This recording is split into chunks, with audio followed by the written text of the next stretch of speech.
Hey, love, welcome to Rollerset to Mindset, formerly Lessons from Behind My Chair. This is a transparent moment for me. I cannot begin to tell you how many takes it took me to say these words. Welcome to Rollerset to Mindset, formerly Lessons from Behind My Chair. Because I just rebranded my podcast. And for the past year or so, I have been saying, hey, love, welcome to another episode of Lessons from Behind My Chair. That title, those words, that saying has been ingrained in me twice a week for over 52 plus weeks. And so as much as I'd like to say that, I'm on top of things and I understand the assignment, I'm still having a little nostalgic moment of releasing the title Lessons from Behind My Chair. But it's so funny. Sometimes, like I've said in the past, from past episodes, if you go back and listen to past episodes, you'll see that I have often said that sometimes we have to take our own advice. And after 100 episodes, I have learned to take my own advice. And the lesson I have learned is that when it's time to evolve, it is time to evolve. When it's time to lay down what has been serving you and pick up what is needed, not just to serve you, but to serve other people. And then even deeper than that, to serve others that have been niched down. Then you begin to know that growth has happened. And you have to follow the path of that growth. So that's what this is all about. Rebranding my podcast and adopting and embracing Rollerset to Mindset. And not just the name, not just the podcast name changing, but embracing the audience that I now know that I have been called to serve. And that's kind of bittersweet because for 3+ decades now, I have been serving clients. I have been serving the women that have sat in my chair. And I've gotten to know and love and created a community, a tribe of clients, of women from all different walks of life and women from all different professions. So when God gave me the name Rollerset to Mindset, it would not leave me. I tried to make it work for maybe doing like a series, or I tried to maybe do a mini course. I tried a few things, but God said no. Rollerset to Mindset. And so here we are. Here we are. Rollerset to Mindset. My evolution, my baby, my growth. I am giving birth to something that I feel is going to be my legacy, going to be so grand, going to serve so many women that have served others with such intention, full intentions, for so many years. And so my message from here on out, from this day forward, my message is for women in the beauty industry. because me being a woman from the beauty industry or of the beauty industry for 3+ decades, I have learned so much from start. I have learned and I've come full circle with what brought me to this industry. And it's very personal. If I were to tell my story, let me just put it this way. Back when I was a little girl, man, I could not have been no more than 8 years old, I suppose, where I was assigned, I was the child that my mom told me, you are going to do your niece's hair. My niece Michelle and my niece Carla. I was responsible as a little girl. I was responsible for doing their hair, for braiding their hair, for shampooing their hair, for braiding their hair, for styling their hair. And you know what? I resented every minute of it because I was a child myself. And I couldn't understand why I had to do their hair. Why couldn't their mom do their hair? Why couldn't my older sisters do their hair? No, it was baby Angie, little 7, 8-year-old Angie. And that is where it began. At the time, I had no idea that I was being groomed to serve, not only to do women's hair, but to serve them on an emotional level, on an inspirational level, because that's what I've done from behind my styling chair all of these years. I think, my clients want to believe that I'm the best hairstylist they've ever come across. I'm the hair doctor. But I think part of their belief, part of that doctoring has nothing to do with their hair.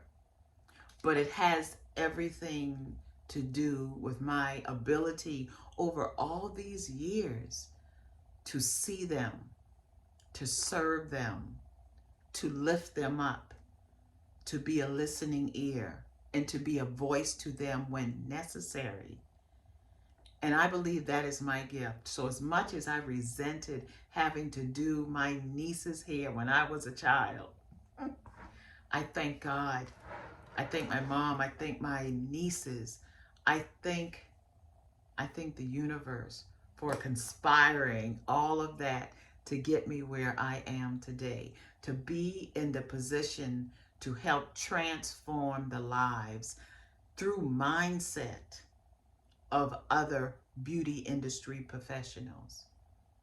Because when you think about it, every day we use our skill set to serve our clients. Whether you are a hairstylist, whether you are a nail technician, whether you are a skin care specialist, whether you are a masseuse, wherever you fall in that glorious bubble of beauty industry professional, I get you, I see you, I understand you, I am you, and I am here. I'm excited to now serve you, to make it very clear to you that you deserve not only to pour into your clients, but you deserve to be poured into. And for so many years, at least I know I did, I poured into my clients, but I failed to pour into myself. I failed to refuel myself.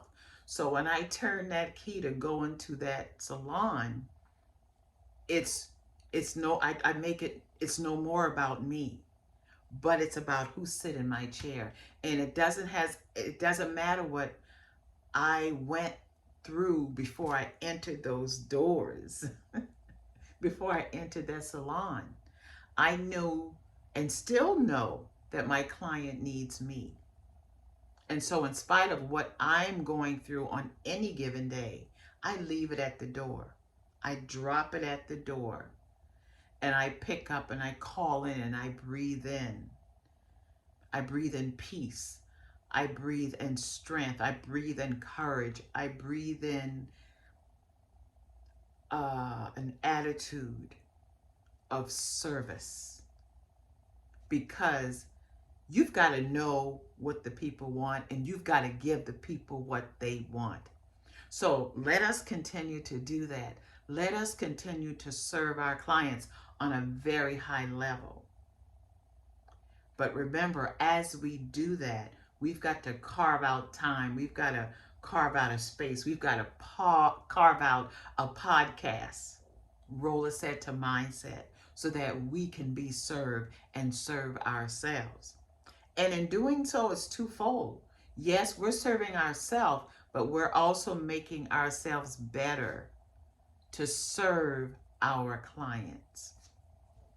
So let's talk a little bit about the importance of understanding why we have to put ourselves on a to-do list daily. Because if we don't, we deplete ourselves, and then we're no good for anyone. We're no good for our clients. We're no good for our family. We're no good for our children. We're no good for our church. We deplete ourselves, and then we get up the next morning and we do it again. But I'm here to serve you notice that that has got to stop. We have to look at ourselves the same way we look at our clients. We need to start to learn how to be our own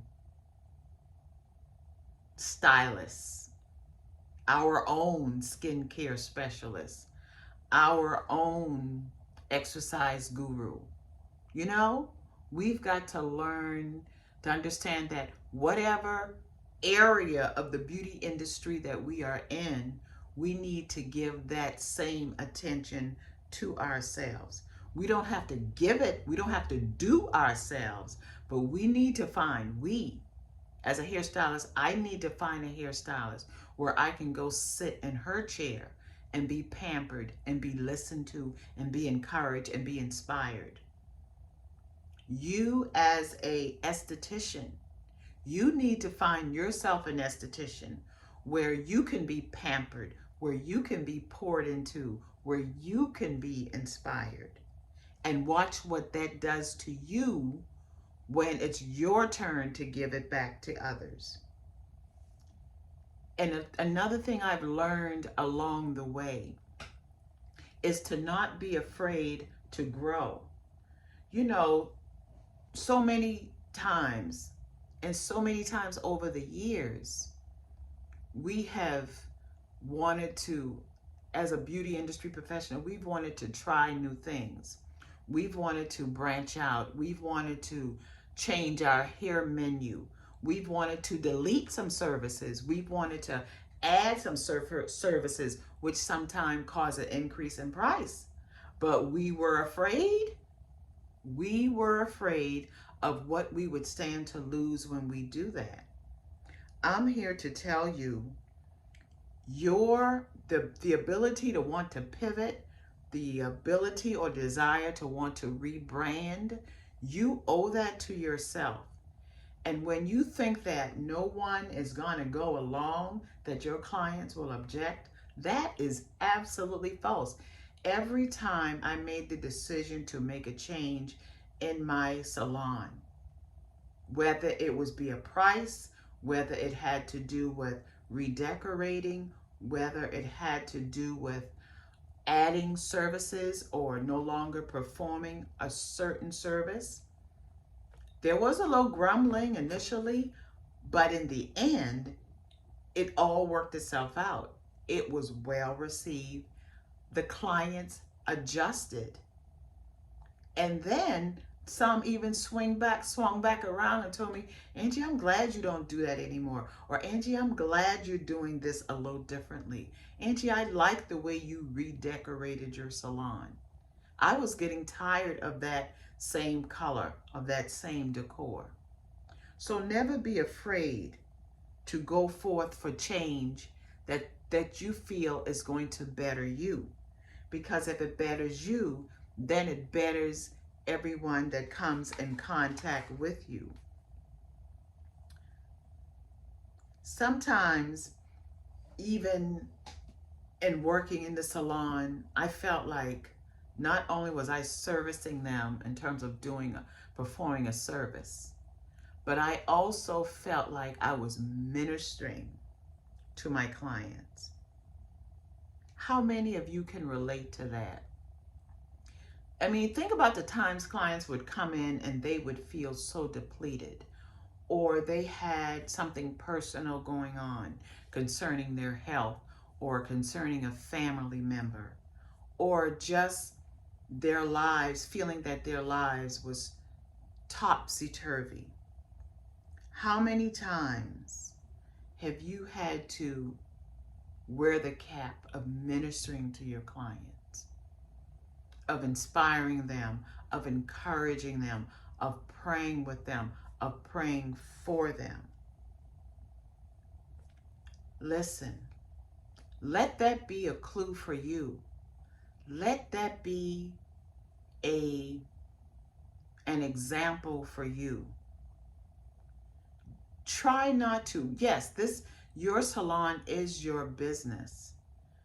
But the way it is set up, the way we relate to our clients, I've never seen it, especially those clients that you've been servicing over the years. I've never seen where it never became personal, a personal relationship. And it's a funny thing. Every time I felt down or I felt some kind of way, there was never a time in which my clients didn't know it. And I tried to divert the conversation, or I tried to cover it up or brush it off. When you have clients that you've poured into over the years, and they recognize that something is off about you, allow them to be there for you. Allow them to console you. Allow them to give you an extra hug. Allow them to give you an encouraging word. When you do that, you open up the door to even a deeper relationship. I think sometimes we think as beauty industry professionals that we are to be the strong one, that we ought to always appear as if we got it together. Well, first of all, we are human. And then second of all, we are our profession.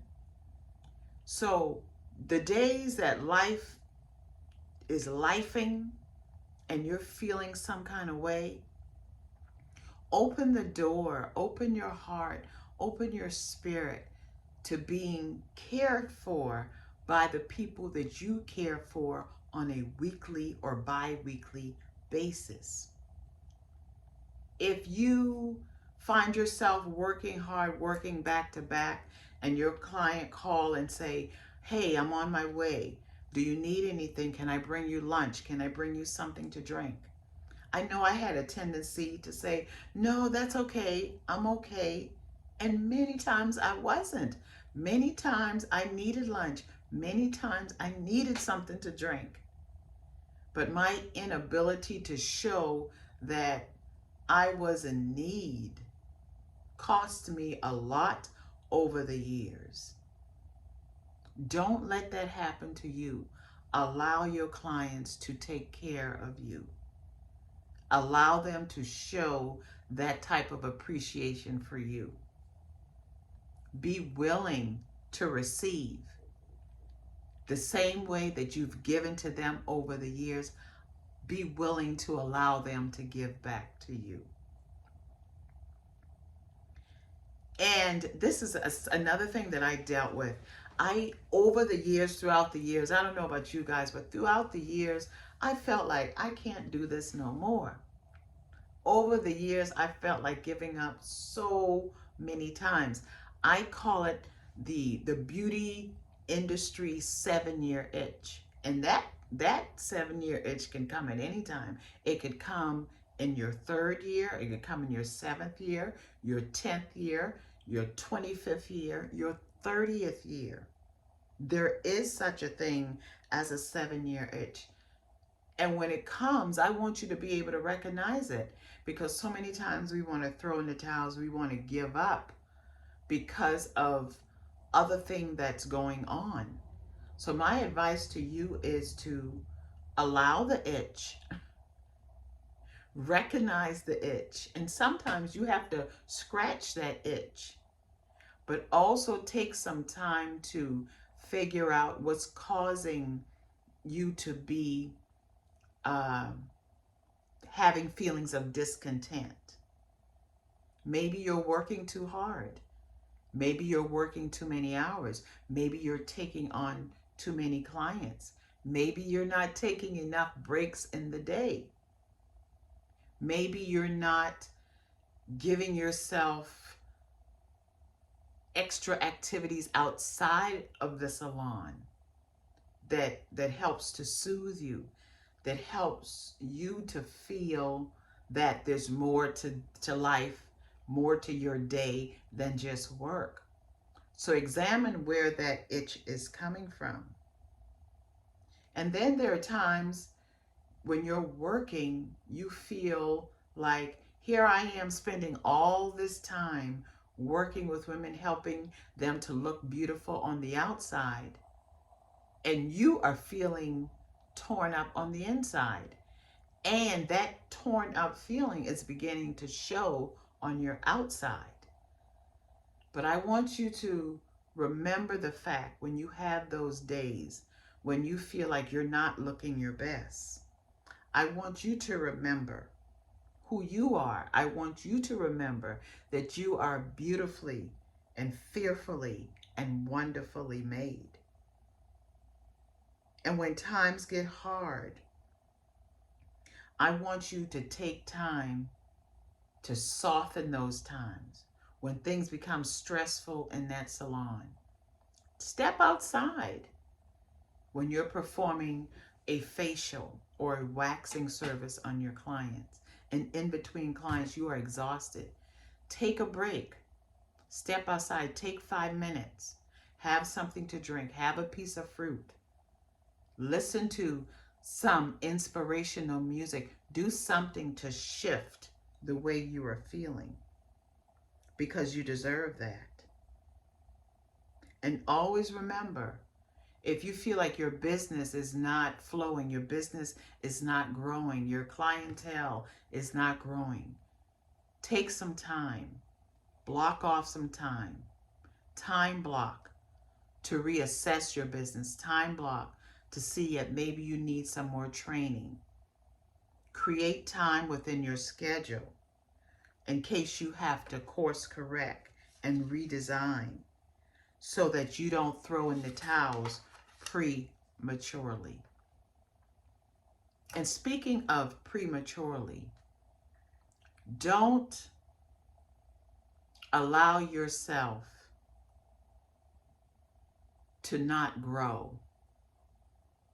Don't, when you find yourself feeling out of sorts, when your mindset is all over the place, where there's no congruency in your life, no congruency in your day, and you feel scattered, don't allow yourself to throw in the towel. Take some time to assess. Take some time to maybe plan a vacation.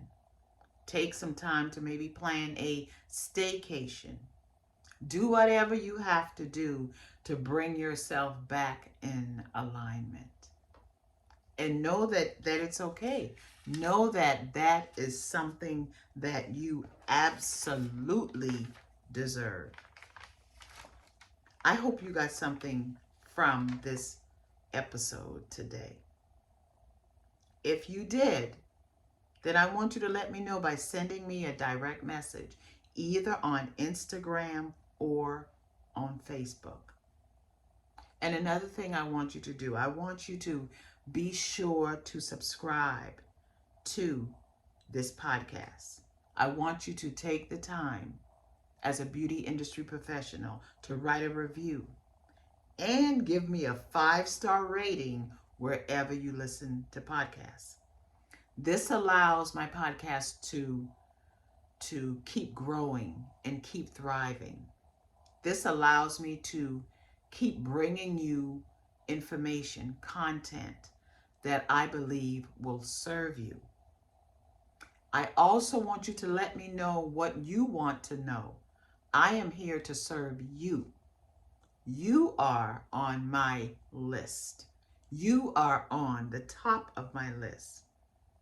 So for more of me, follow along at Rollerset to Mindset on my new Instagram page and at Angela B. Fuller on YouTube, on Instagram, Facebook, and TikTok. I'll see you at 6 a.m. on Wednesday for what I call a fresh squeezed dose. It's something I give you. It's content I give you to help get you over hump day, to help get you through the rest of the week. And listen out for me on Sunday for another episode of Rollerset to Mindset. Okay? Bye. Mwah.